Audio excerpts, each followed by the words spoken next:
Babaji had an aversion to being photographed.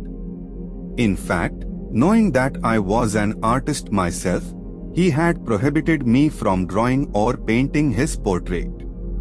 Though prohibited, I was still rebellious and thought that I could get his photograph somehow, even if he did not want one taken. I had not yet fully understood that if he did not wish something to happen, it would not, no matter how much I, in my foolishness and ignorance, however well-meaning, wanted it to happen. So one evening, I secretly arranged for a photographer to come to the ghat, where Babaji and I would be either meditating or engaged in a dialogue.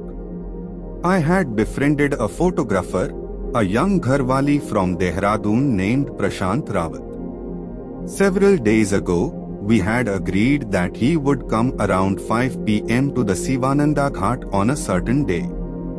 He was to pretend to be a stranger, a tourist, casually click a photograph of Babaji and disappear quietly. He said he was going to Dehradun, but would travel back to Rishikesh on the appointed day and do the needful.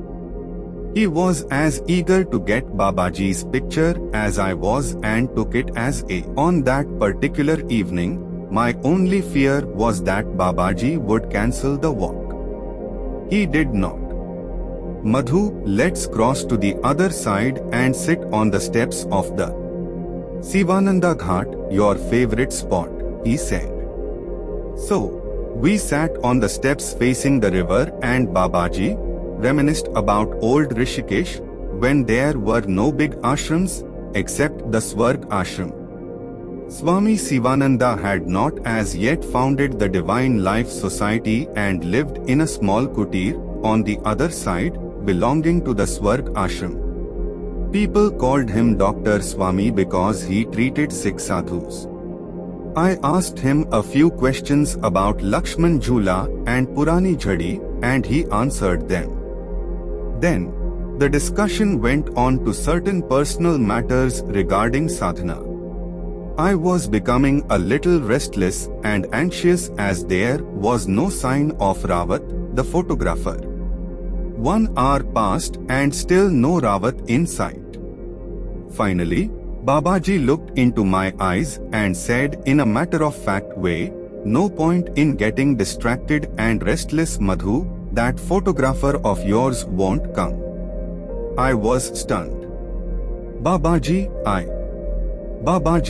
I am sorry. I will never again commit such a mistake. You know my thoughts even before I start thinking them. Please forgive me. I burst into tears. Babaji patted my back. It's all right, he said, control yourself. Not a big crime and you learnt a good lesson anyway. Come, let's go back before it gets too dark.